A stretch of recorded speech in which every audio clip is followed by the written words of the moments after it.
Good afternoon, and thank you for joining in today.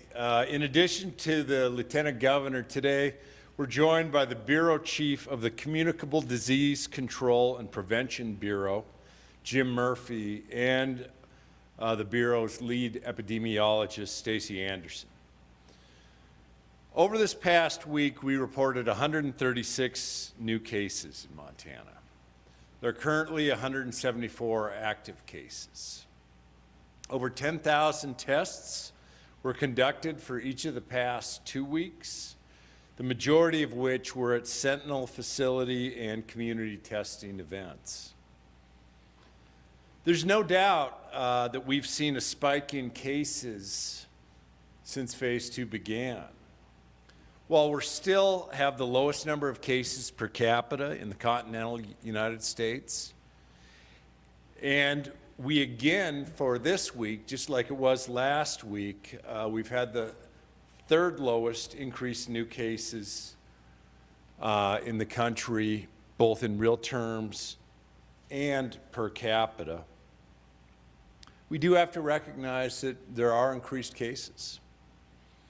My focus in this press conference today is to share with you what we've learned as we continue to investigate new cases, and to reiterate how important it is that each and every one of us takes the appropriate steps to prevent the spread of this virus. Learning more about the virus and how it interacts in our communities is certainly critical as we move forward in navigating these times. And it's also important to underscore that even if a community or a county is free of the virus today, this does not mean that Montanans can let their guard down.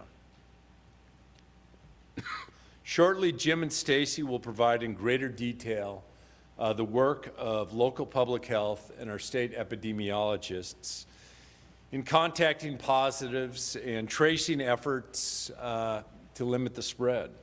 They'll also share some of the patterns that we're seeing from certain clusters in communities in Montana. But first, I'd also like to start by thanking our state, local, and tribal public health officers for their diligence with investigating cases and with contact tracing, making sure that testing is done of close contacts of positives, and keeping their communities informed as new cases arise. As you will all see today, all it takes is one person, and then that virus can quickly take off and spread to others. There are situations where the virus is smoldering in a community. There are situations where we may not even know how the virus first got there in the first place with the first case. The work of public health is to make sure that the clusters don't turn into a bigger event or a wildfire. For example, in Bighorn County, through the additional testing of those who have come into close contact with positive cases, approximately 35% were asymptomatic, showing no symptoms at the time of testing. The finding of these asymptomatic cases shows that contact tracing is critical to make sure that folks know that they have the virus, and then to prevent the further spread of it. As you'll also see today, just one case in a community can quickly spread to multiple other counties. That one case can infect your coworkers. It can infect an entire household. The virus is certainly contagious, and it sure doesn't take long to spread and travel far. We've also found that at this time, out-of-staters visiting family in Montana or Montanans returning from out-of-state travel have presented a bigger risk for exposure than the tourists, with more transient nature traveling through our state. While we continue to focus on preventing a small outbreak from becoming a large one, I hope that the epidemiological data that we dive in today will help to provide Montanans with lessons learned. We can learn and adapt from the more we discover about the virus and its interactions in Montana. And we should make certain that they are lessons learned, not lessons repeated, so that we can continue to move forward with the phased reopening and certainly not to have to take any steps backward. The good news is that there are steps that we can actually take. I cannot caution enough that Montanans who feel sick should stay at home. Don't go to work, don't go to the gym or a bar or visit family. Instead, pick up the phone, consult your provider, and honor their advice, even if it means being isolated.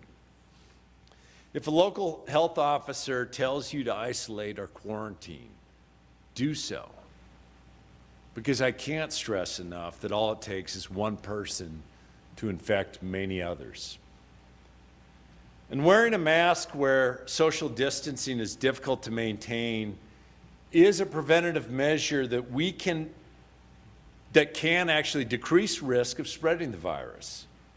Since we know that there are asymptomatic carriers, that mask is there to prevent others.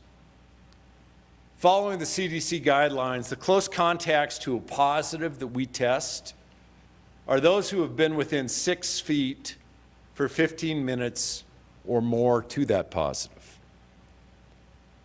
Really underscoring that in just 15 minutes, that virus can spread. But where precautions are taken, such as mask wearing, that really decreases the risk of the virus spreading to another individual. We're not asking folks to wear a mask at all times. It makes no sense to do so when you're fishing with your family or when you're driving in your car alone. But do so at the grocery store, the pharmacy, grabbing a coffee, going into the gas station. That 15 minutes of inconvenience can make all the difference between one case turning into a dozen or more. If we don't do things right in Montana, this virus can quickly get out of hand. Let's continue to be that shining example for the rest of the nation, as we did throughout our initial response to the virus. And that same goes true with epidemiology. Now, I know just like social distancing was a pretty unfamiliar term to most Montanans 4 months ago, the same is largely true with epidemiology, which is that branch of medicine which deals with the incidence, distribution, and possible control of diseases and other factors relating to health.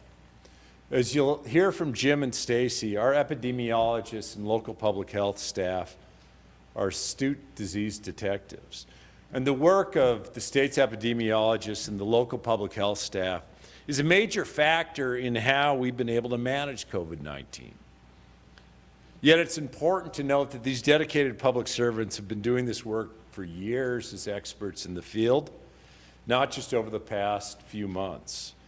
Ongoing examples of the work include addressing foodborne outbreaks, suspected cases of measles and other vaccine-preventable diseases, tuberculosis, and sexually transmitted infections. I thought it would be helpful for the press and the public to get a better sense of the work they do, because it also affords a clearer understanding of what the virus is doing in Montana. And so I'll turn it over to Stacey and Jim, and following that then they'll turn it over to Dr. Holzman, our state's medical officer.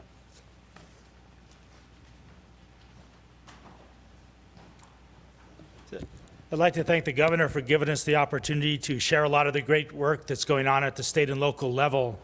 And first I wanted to provide a little bit of background on how this process works before I turn it over to Stacey Anderson. We wanted really to talk about a lot of the hard work that's addressing the recent increase in COVID cases. The reason that we want to look at this is if we can understand what's contributing to the increase in cases, we can better respond to and control that trend and hopefully reverse it. First, I would want to say that COVID is a notifiable condition in Montana. That means that it's reportable if a laboratory or a healthcare provider is making a diagnosis or presumes somebody has COVID. They have to report that to the local health department. Immediately after the report, the local health department starts an investigation. And they have a few key things in mind when they do this. One, they want to identify where did that illness come from. That's one of the most important things we can do to figure out, what else we can do to prevent risk to other folks. They also want to determine who is at risk. These are what the governor referred to as the close contacts. That's a very important step. When we identify a case of COVID, that person is asked to isolate. That is going to be something that is done until that person is determined to no longer be a risk to anyone else. So that's called isolation. With close contacts, right now the recommendation is to test all close contacts, and if you test positive, then you become a case and you get isolated. If you don't test positive, you're going to be a close contact and you're going to be asked to quarantine. That's basically asking a person to lay low for 14 days after their last exposure. During that time, local health departments monitor their health to determine if they're becoming sick, where they may get tested again. But that should prevent any risk of spread from that person who may not be symptomatic to other folks. These are important steps that we have to take. All of this process is called contact tracing. Not a new process. It's something that we've been doing for decades in public health, and our local health departments are very, very good at this process. So what we wanted to do was show you some very specific examples based on some of the recent disease activity in Montana, and hopefully after you see those, you'll get an idea of some of the work that's going on at the local level that is designed to protect all of us from increasing COVID cases.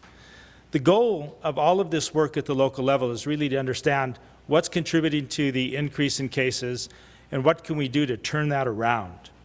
If we understand what factors are behind these increases, we can better respond. So with the help of our lead epidemiologist, Stacey Anderson, I'm going to turn it over to her, and she's going to go through a few recent examples that we have. So, Stacey? Thank you. Good afternoon, everybody. So to my right over here, we have a couple of examples of recent clusters in Montana that illustrate activity that's been going on in the last couple of weeks. So the first thing I'll say is this is a very complicated process, as you can see. It's kind of hard to just look at it and make heads or tails of it. The first thing I want to mention is that we have different settings involved. So each of the squares or the circles represent a specific setting. And each one of those settings has a certain number of cases. And if you look closer, there are certain numbers of cases that are underlined. Okay, so here's what I want to tell you about all of these things. These cases have all been identified through careful contact tracing. Bighorn and Crow have done an amazing job working very hard to identify all of the contacts to every newly confirmed case of COVID. So anytime, as Jim mentioned, that they find a contact to one of these cases, they are assessed, they are tested, and if they're positive, they're also considered cases and isolated. If they're not positive, their contacts are quarantined. So this chart here represents that work, and it shows you the number of cases that have been identified. Those that are underlined are asymptomatic at the time of test.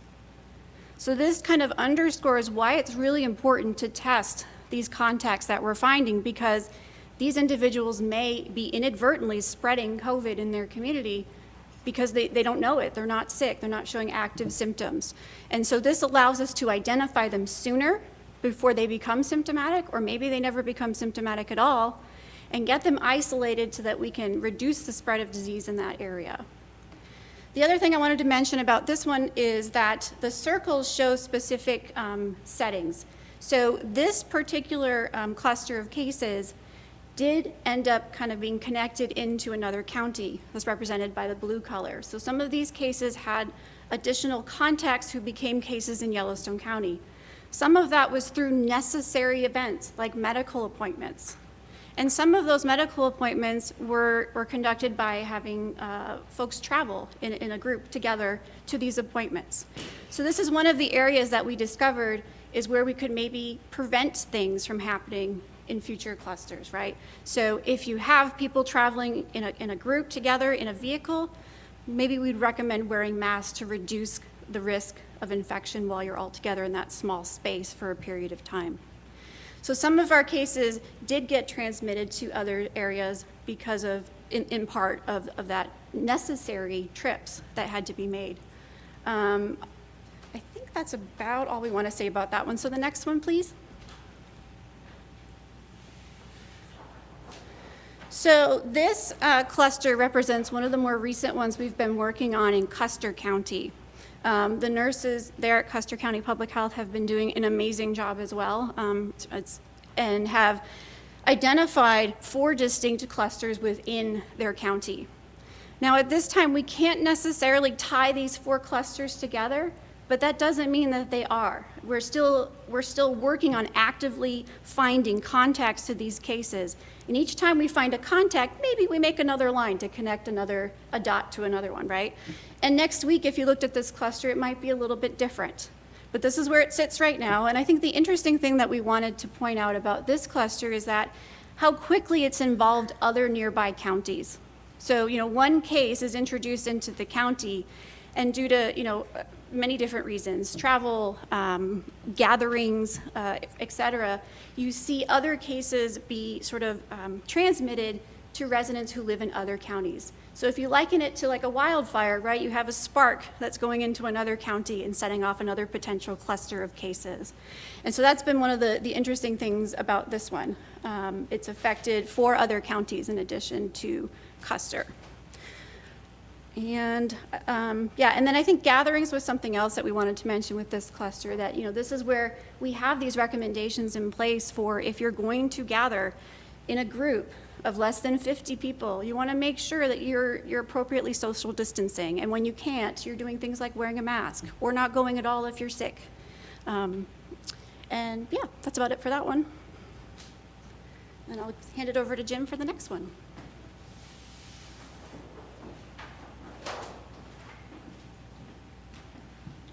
So in addition to workplace clusters or household clusters, we wanted to emphasize a little bit about the role that travel plays in some of the outbreaks we've had in Montana too. So the example you see here looks at a couple clusters that are happening right now in Ravalli County. And we've got 2 episodes going on in Ravalli County that right now appear unrelated, and we think that they are unrelated. This top one indicates an instance where we had a Montanan that traveled out of state, came back to Montana, became ill after they came back. We consider this kind of an imported case. That's a case that you would see counted on a Montana map, and it's also a case that the local health department has to work up. Right now, this is still an investigation in progress, but the local health department tells us today that this single case from Ravalli County is going to be really part of a group of 4 cases, as the family members are symptomatic, and they're going to be counted as cases as well. There's another close contact in that group that acted as a driver for this family that is quarantined as a close contact and under observation, and so far is not being considered a case because they don't have symptoms and they have no positive test. The bottom example here is a little bit different scenario. This is where out-of-state visitors come to play. And it's definitely something we've seen in some of our early cases a few months ago too. In this case, we had out-of-state visitors come and stay with a household. They spend a lot of time in that household with family members. And unfortunately, shortly after they arrived here, the 2 out-of-state members became cases. They were diagnosed in Montana, but they're not going to be counted on our map because they were tourists. They're transient to Montana.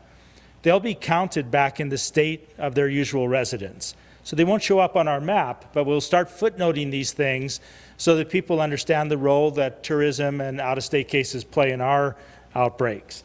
Unfortunately, during their visit, they were able to pass it on to one of the household people whom they were staying with. And right now, it looks like we may get lucky, and that may be as far as this one goes. So it's an instance where the local health department acted fairly immediate on this, kind of shut it down nice and tight, and we hope that that won't really grow into any more activity and just be an isolated Montana case associated with some out-of-state visitors.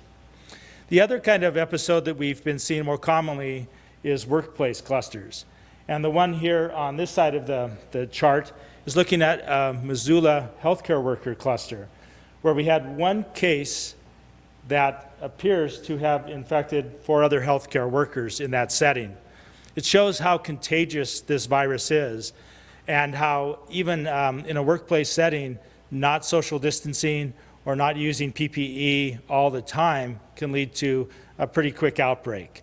In this case, one of our cases in that work setting has already transmitted it to at least 3 other people, including some people outside of that initial jurisdiction.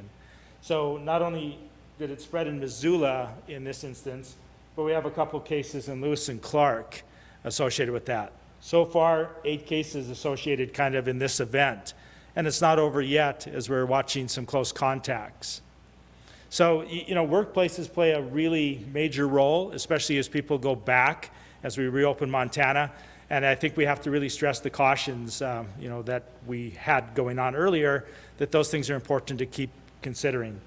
With that, I'll turn it back over to Stacey to talk about another workplace event.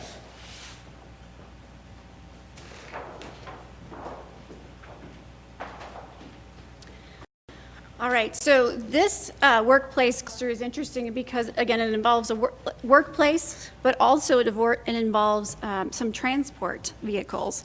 So one of the things that I want to point out about this cluster is that it rapidly involved multiple counties and additional states with just this one cluster. So we have 2 different settings, and again, like I said earlier, a setting can be a household, it can be a workplace, it can be a social gathering. And in these settings, there was one person who was traveling in a sort of a workplace transport vehicle. And the interesting thing about this one is that there was someone who was likely symptomatic at that time, but maybe not with traditional symptoms, but with something that you know, at the time were sick.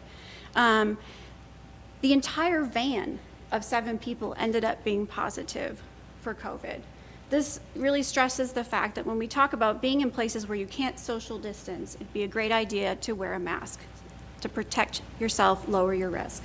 And if you're the one who might be symptomatic or pre-symptomatic, to prevent that risk of spreading to others. This also then continued on where the folks who were inside the transport vehicle worked in different crews in this workplace.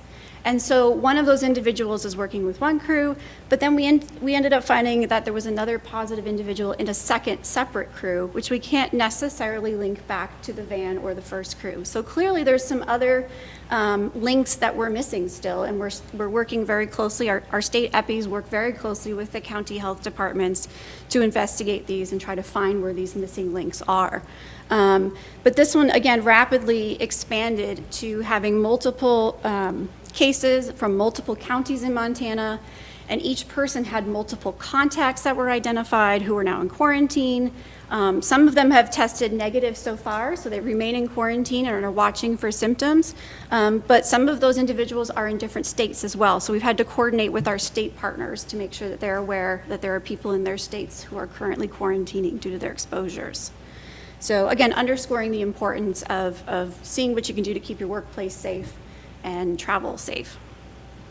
And I'll turn it over to Jim for a summary.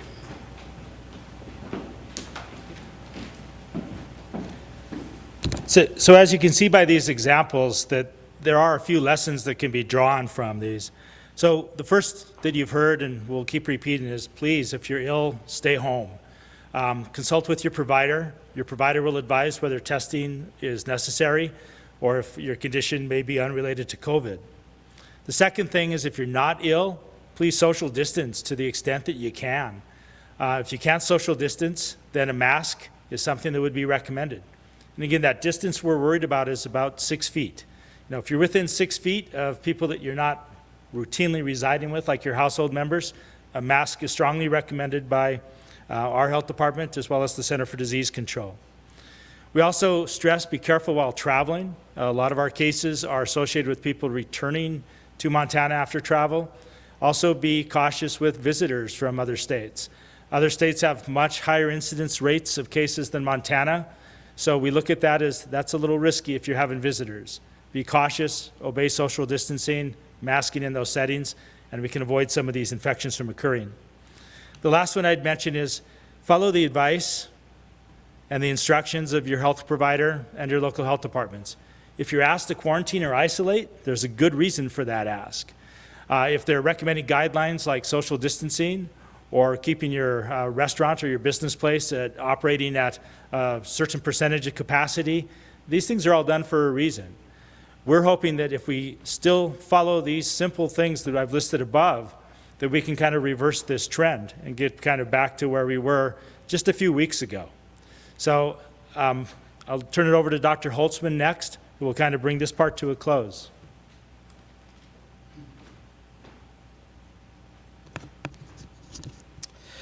Thank you, Jim. Thank you, Stacey. Actually, thank you to all the epidemiologists, the laboratorians, local public health. They're doing a huge amount of work these days, and public health is usually stuff that happens in the shadows. We're not the folks that are on the front lines. That's kind of ironic for me with being on billboards right now. But for most of the people that are working, my colleagues that work so hard behind the scenes, they do incredible work. And I always like this quote from Leanne when she was the Baltimore Health Commissioner. She said, "Public health saved your life today. You just don't know it." And so kudos and thank you to all of them. But we are in the limelight now, and we have been for just over 6 months when we started to learn about a new virus which could cause serious disease. And we've learned a lot in those last 6 months about this virus and the disease it causes, COVID-19. We've learned lots of new ways for preventing transmission of the virus and trying to implement old ways. When new information comes forward, we adapt the guidelines and reflect our new knowledge. Things have changed. Even some of the things that we've done before have changed. As Stacey mentioned on these cases, we used to not test people who were close contacts. We would wait to see if they had symptoms. Now we test them right away. Those are new guidelines. We used to do our contact tracing and looking at people who were symptomatic and see anybody that they had been with during the time of being symptomatic to when they first got isolated. Now we go to 2 days before they even start to show symptoms because we know this disease can be spread asymptomatically. So things have changed, and there's a lot more that we can talk about. But there's still a lot we don't understand. And as we continue to look at the data and we continue to learn more, we're hopeful that we'll learn more on how to prevent this disease and hopefully a medication soon to treat it and a vaccine to put it to rest for a good time. In March, the governor made a series of decisions that helped prevent major outbreaks within our state, which could have overstressed our healthcare system and led to an increased number of deaths. Those 6 to 2 months gave us time. And I know it sounds like it was a lot longer than that little, about 6 weeks to 2 months, but that was very helpful to give us time. It gave us time to learn a lot more about COVID-19 and the virus and how it acts. It gave us more time to have supplies and to get resources together so we are ready to fight if the numbers were to increase. It gave our partners on the front line, our healthcare workers, time to prepare for cases of COVID-19 possibly coming to their facilities and also putting all the necessary precautions to protect their employees and their other patients they did not want spread within their own walls. Those weeks were not about the health or the economy. It was about the health and the economy. We need to have a healthy workforce and a public that feels safe for the economy to do well. Now we move into the next phase, and I'm not talking here about phase 1, 2, or 3 about reopening, but the new phase of working as a community to minimize our risk as we continue to live our lives with COVID-19. We don't want to go backwards. We want people to feel safe. We want people to be safe. And we want schools to reopen in the fall. And yes, there are some inconveniences, and we are all going to have to deal with that. But those are so minor when we consider the alternatives. Remember, we have learned a lot. And we also know a lot, we also realize there's a lot of things we don't know. One of the things commonly is we don't know underlying conditions of our friends, our colleagues, our workmates, our neighbors, and we want to protect them. We also know that people that are elderly or have underlying conditions have much worse outcomes with this virus than others, but young people can get this virus too, and they can have bad outcomes. We know how this virus is spread much better, mostly by droplets, somebody coughing or sneezing, spitting, spreading the droplets to another person.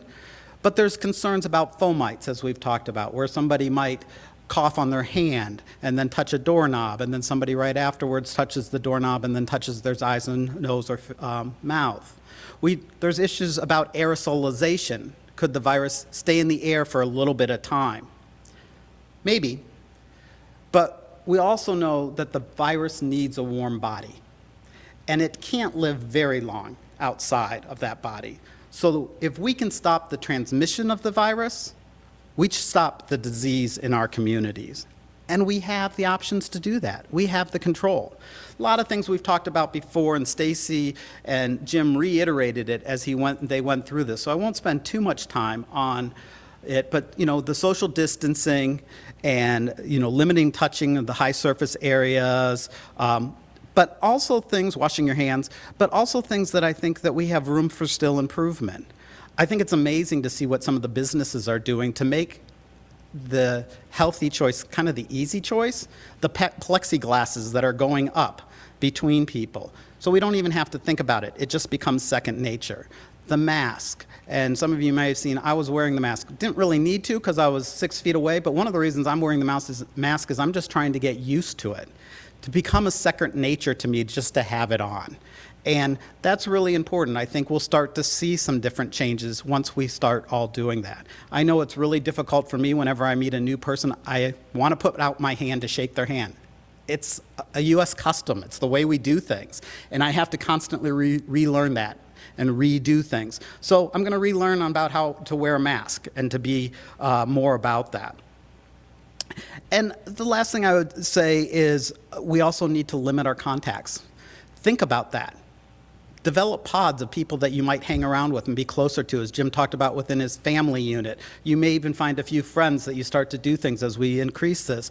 But limit the number of contacts. The more contacts that you have, close contacts without doing the social distancing, all the other things that we're talking about, the more risk you have to get the disease, and the more risk that you have of giving the disease to many different people, which could cause a large outbreak that would be very difficult for us to keep under control.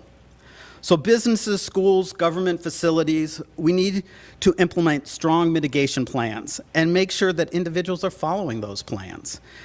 And we need to adapt those plans as we get new information. If we see individuals that aren't following those plans, don't scold them. We're all trying to learn this together.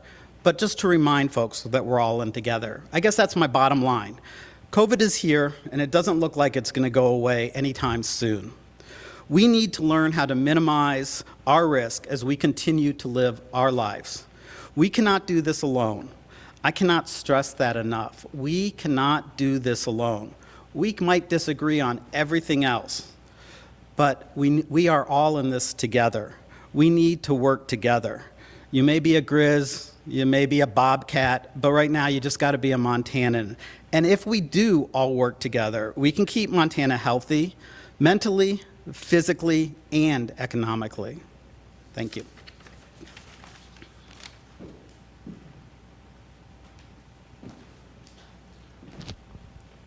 Thank you, Dr. Holzman, Stacey, and Jim.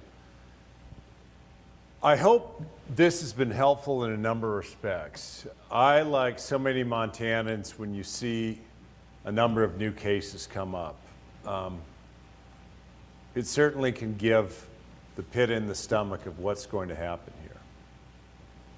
This isn't to make anybody more comfortable or less cautious, but from the perspective, as you can see, even from one individual workplace cluster can impact multiple 5, 6 communities. So when we're seeing numbers around the state, or a Custer County, which 2 weeks ago didn't even have 1 case, it becomes pretty easy to also understand how this can grow quickly if we're not diligent. So I do ask folks, and we're all fatigued of COVID, but the 1 case can actually quickly spread. And we all need to continue to do our part, as Jim, Stacey, and Dr. Holzman underscored. Before I open up for questions, one other directive that'll be coming out tomorrow We'll be issuing an updated directive making changes to the assisted living and nursing home facility visitation restriction. Moving forward, these facilities may allow visitors in accordance with CMS guidelines and after notifying both residents and family members. The CMS guidance, that's the federal guidance for what nursing homes should have in place before they allow visitation. It's very strict. They should have a plan, they should monitor local cases, they should make sure that they have local or hospital capacity and sufficient PPE. CMS also recommends that assisted living facilities follow the same guidance. Additionally, CMS recommends that the facilities implement consistent testing protocols through giving all residents a single baseline test and then continuing testing of their employees thereafter. This certainly falls in line with our state's efforts to test all willing nursing home residents and staff, with continued testing following as well. Facilities should still continue to encourage virtual visitation methods, especially for out-of-state visitors or visitors from areas of concern with widespread community transmission. Facilities certainly shouldn't allow visitors if there's been a recent case or cases of COVID-19 within the facility in the past 28 days. And visitors to our long-term care facilities and assisted living facilities should be screened for symptoms and have their temperature taken. This decision was made in consultation with an assisted living visitation policy working group. It's made up of providers, nurses, facility managers, public health, and the Department of Public Health and Human Services, who work to assemble additional recommendations above and beyond CMS recommendations to facilities to continue to keep Montanans safe. Certainly like to offer my thanks to the staffs of assisted living and nursing home facilities across Montana for all they've done and continue to do to keep Montanans safe and healthy. And also my thanks to the residents. It's my hope that our legacy Montanans, particularly during the summer months, will be able to have some social interaction in safe ways, such as outdoors and with their loved ones. And I do recognize this has been a particularly challenging time for Montana's older adults. And facility staff know that our facilities are committed, considering reintroducing visitation in a safe manner for all moving forward. I'll now open up for questions. You can ask questions of anyone that spoke. If you'd like to ask a question, press 5*. You'll be notified that your hand is raised. When we unmute your phone, you'll be notified that you have been called on to ask your question. If a question that you were to ask has already been answered, press 5* again, and it will lower your hand. First phone question. Hi, Governor Bullock. This is Marisa from NBC Montana. I have two questions. My first is, last week I asked you if you've considered making masks mandatory, and I'm going to ask you again today, since in that time Governor Inslee did that just this week. You're going to ask me, I'm sorry, I missed part of it, Maritza. You're just... Oh, yeah. Sorry about that. Last week I asked you if you have considered making masks mandatory out in public, and I'm going to ask you that again today, since Governor Inslee did that this week. Sure, and at this point I'm not making masks, not doing a statewide directive saying that masks should be mandatory. I'm asking Montanans to use their common sense. And certainly I hope part of what this discussion was today is underscoring where it's appropriate and where it's not. I mean, even as we're encouraging Montanans to wear a mask, it's not every single moment of the day, or if you're in your car or on a trail. And I think that I've seen great examples of Montanans certainly taking this seriously. And we're also seeing in some of the areas like Bighorn County where local public health has put in greater restrictions. So we'll continue to ask Montanans to take it seriously, but at this time I'm not making mask wearing mandatory. I think Maritza might have an additional question too. Go ahead, Maritza. Yeah, thank you, Governor. I'm also wondering, we've had 17 visitors test positive here since June 1st. Have you considered making a separate database, a public dashboard that tracks those so that the public can see those on a daily basis? Yeah, and thanks for the question, Maritza. And Jim Murphy alluded to that at the beginning, that we are going to put a footnote or something actually on the covid19.mt.gov that demonstrates here is someone from a non-Montana resident that ended up tested positive. Now we look at from June 1st until today, it's 8% of the cases that we've had have been from someone from out of state. But I think this is also hopefully one of these teachable moments and why we wanted to go through some of these descriptions is that there's been a notion or an idea that, look, all of our new positive cases are from out-of-staters that are visiting, these tourists that drive through our communities. And it's a little bit more complex than that. I mean, it's been very small number relatively of cases that are from folks from out of state, but it's also that prolonged contact, either an out-of-state visitor staying at a home or a Montanan going from out of state and then returning, where we've seen much more cases. Next phone question. Hey, Governor, this is Holly. Hey, Holly. How you doing? Hey, so I also have two questions. The first one, and I don't know who is best to answer this, and maybe it's a couple people, but I'm wondering, we had low growth that we saw for so long in phase one, and now we're seeing this increase. I think you said 136 cases over the last week. And I'm wondering what thoughts are on the biggest differences that's leading to that growth now, sort of between phase one and now phase two. If it's a change in offices opening up more, travel quarantine being lifted, or what sort of things are you guys attributing to, we were open in some capacity in case growth was low and then moved into this next phase and it's increased as we've done that. And then the second question. Why don't we just hold off, Holly? I'll let you ask the second question, but just, well, I guess if somebody's going to answer it. Go ahead. Sorry. Go ahead, Holly. Second question. Oh, yeah, the second one is just, I'm wondering if in some of the situations like that van or workplaces, when you guys were talking about the clusters, if we know if masks were worn in those or not. Jim, do you want to take this?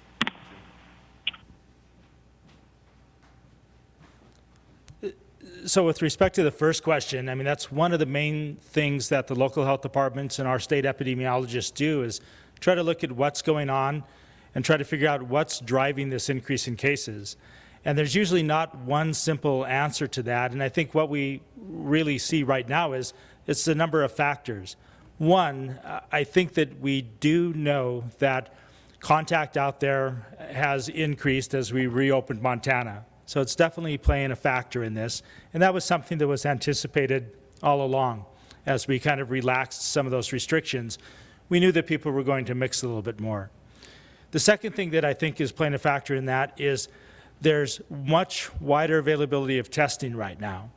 And that's one of the reasons that we've been able to test close contacts, where before we weren't testing all the close contacts, only those that were ill.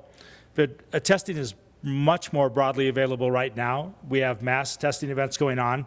That has found a handful of these cases as well. But mostly it's that contact tracing and the changes in that have identified other cases. I think the complexity with this is we have to continue to watch this and look for other things that are factoring in. Some of the business places and some of the workplace settings that we've looked at, we know that those contacts in those areas have increased because people have gone back to work. Definitely playing a factor, and that's why we're trying to remind people that some of the precautions that you can take into place or that you can put into place still allow you to work, but you might have to change the way you do that. The barriers that Dr. Holzman talked about is a good example of that. Maybe you don't carpool with 8 people in a van anymore to the work site. Maybe you take personal transportation and don't take that risk. To the best of our knowledge, in the cases that we're looking at right now, there was not widespread mask use in these multiple person transports. Definitely something that could change. That's an easy step to take that could help reduce, probably not eliminate risk, but could help reduce the risk. Next question. I just had a question about about Bighorn County and Custer County, where we had these huge spikes in the last week or so. I'm not totally clear on just what was the origin of those big spikes and clusters, and was there anything that we could have done to prevent it? Put that back up. Will that help you, Stacey?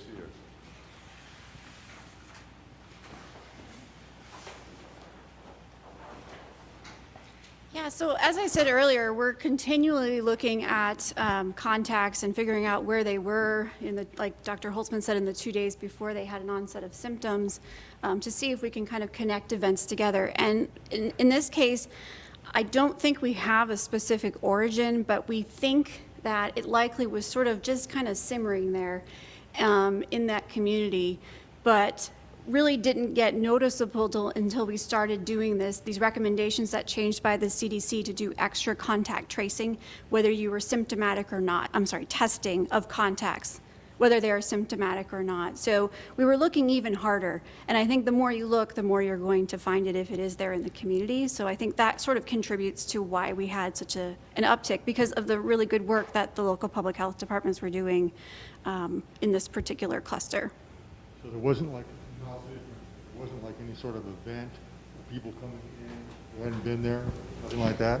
We really haven't been able to trace any of these clusters to one specific event. In the Custer County example, there's definitely 4 distinct groups, settings that we have identified multiple cases in, and they're linked to each of those groups, but we haven't necessarily connected them all together or connected them to, one event. I mean, it could take something as simple as someone going to another community where there is active transmission, being exposed, and bringing it back to their community. And sometimes that's hard to trace it back to, like, the patient zero that you see in the movies all the time.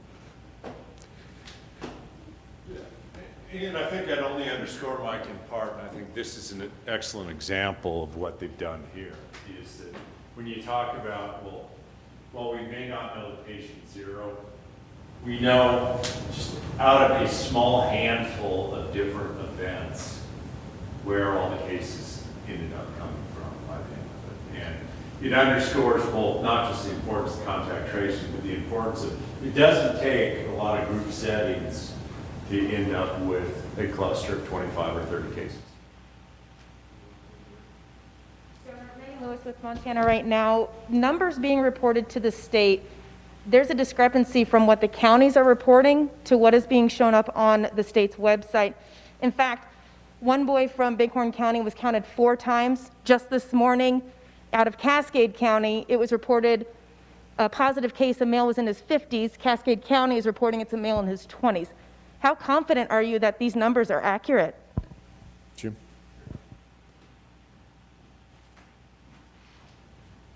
As far as accuracy of the numbers, some of these things take a little bit of time. When we get the initial case report, we're trying to get information out as quickly as we can. And a lot of times the case report will come out of a place like Cascade County, and we'll find out, we'll get it on the map because it's assumed that it's a Cascade County resident. 2 days later, we may find out after investigation that the person is a resident of a neighboring jurisdiction, but sought medical care or just occasionally resides in Cascade County. So there's always a little bit of reshuffling or reassignment that goes on. Things like ages and things like that are usually less prone to that kind of thing. So I guess I'd have to look into that particular instance. I think that's pretty rare, but that could be as simple as a typo on a spreadsheet. We reconcile with the counties very closely with this, but that takes a little bit of time too as they investigate the cases. You can imagine sometimes we find out about a case when a positive lab was resulted at 7:30 p.m. on a Friday night. We work really hard with the local health department to make sure that investigation is started right away. but sometimes it takes them a little while to get back to us with information updating us on the patient's condition, whether they're hospitalized.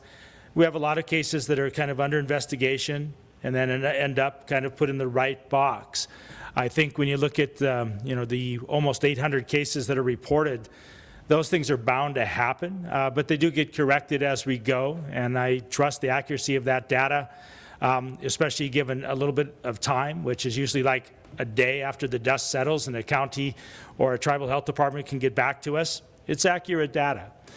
There's always going to be some refinements as we go. Yeah, and I'd only underscore, I remember, I think it was the first or second week of March when we all sat down and said, we're going to be reporting these numbers out every single evening. And one of the things that we've really tried to do is provide all the transparency we can, recognizing that like developing something like this takes great amount of time. And even so, there have been times where there's been some corrections on the state website, but that's because we want to get the information out immediately and then they do any background. Has there been something that's changed in the last 3 days? Because it seems to have happened quite a bit in the last 3 days in particular. Has there been any change to anything at the JIC or anything like that? As far as particular changes, I don't think that there's been any real particular changes, except we've had the uptick in cases again. We did have one unfortunate, episode where confirmatory testing was performed, and because that line listing is getting much longer, we weren't quick to, go back and do a search and figure out like, okay, some of these names might be a little bit different than the first name that we had for the person. So we're doing a little bit more to review the data before it goes up on the map each day, to make sure that we do a double check, to make sure that we're not double counting anybody. We deduplicate the list quite often, and we're doing that other ways. We've had some instances where people reported under different names, for instance, because a person, depending on which parent you're talking to, uses a different name for a child. We deduplicate that by looking at things like birth date. So we're being a little bit more diligent, looking at that a little bit closer to make sure that we can minimize that, because we do understand that that causes confusion. But I think as members of the press, you understand how that goes. Sometimes the first report you get is not always the most accurate report, and you refine it as more information becomes available. The local health departments are investigating these things as quickly as they can, and sometimes that means that there's a rush to start the investigation, and sometimes they find out some information and they're not always reporting that back to us, because what's more important to us is that they take those initial steps to contain any spread of that. Getting back to us and telling us, 2 days later that, oh, this person's, now hospitalized, we put less importance on that than we do the immediate control measures that they have to take to prevent further spread.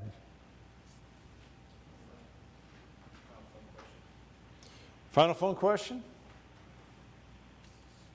Hi, Eric Dietrich here from Montana Free Press. As a follow-up on that, is there any reason why, well, two questions. First, is there any reason like you can't log revisions you're making to the data on the dashboard? Just like if a newspaper has an error in a story and corrects it, you usually have a note at the bottom of the web story. And then... Go ahead. Okay, Other question? Sure. Secondly, as we've ramped up testing numbers the last couple of weeks, do you have numbers on how many people have been tested in different places and in different settings?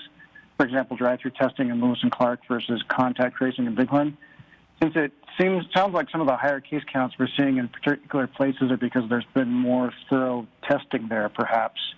Like that would be real helpful context for the case counts we're seeing. So I'll answer, I think, the second question and then turn it over to Jim for the first.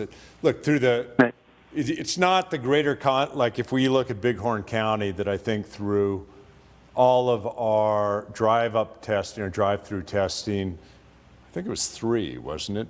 So 3 of the 30 cases were found through that effort. It really has been the contact tracing of positives along the way. And as we get numbers of here's how many tests are occurring through a drive-through facility or others, that we can try to figure out some way to, again, it'll never be perfect accuracy, but sort of the numbers. I know that last week, again, we did over 10,000, but the correlation hasn't been to, as we do this sort of asymptomatic testing, that's then where we're all seeing all the positives. And not sure I understood his first question. As far as the first question, anytime there is a modification or a correction made to the mapping site, I believe the JIC does send out an email to the press kind of giving them the background on that, about the reason for it. And, you know, some of those are just kind of inevitable, but I think they do their best job to kind of keep it as accurate as we can. And I think they try to explain it as they go, because we know that the questions are going to come up. And, you know, these particular instances that are being cited, I'll look into, you know, the age one in particular, but, you know, something like that can be as simple as a typo, you know, in the data. And it goes through a lot of hands to get the information up there as quickly as possible. I've been doing this a long time, and I think the information that is going up is, in my mind, I mean, it's been much, much quicker than anything we've ever done before. I mean, to be almost real-time data, it's been pretty incredible, the effort that has gone into that. And there's going to be a few little glitches along the way with that, but for the most part, it's been a pretty admirable job they're doing. You guys taking care of it? Again, thank you for joining. And I hope, again, it underscores a number of things that Montanans can take some comfort in relative to where the rest of the country is. We're still seeing very few cases and new cases each week. But don't rely on that comfort. Recognize that the actions that each of us take individually are what's going to impact the spread of COVID-19 or the transmission. Recognize that any community could end up having a cluster. And it's the actions that we will take that will prevent those clusters. And recognize, again, that if you have any symptoms, to take that very, very seriously, because the impacts not only to you and your immediate family, but indeed can be not just to your community, but counties all across Montana. Thanks so much.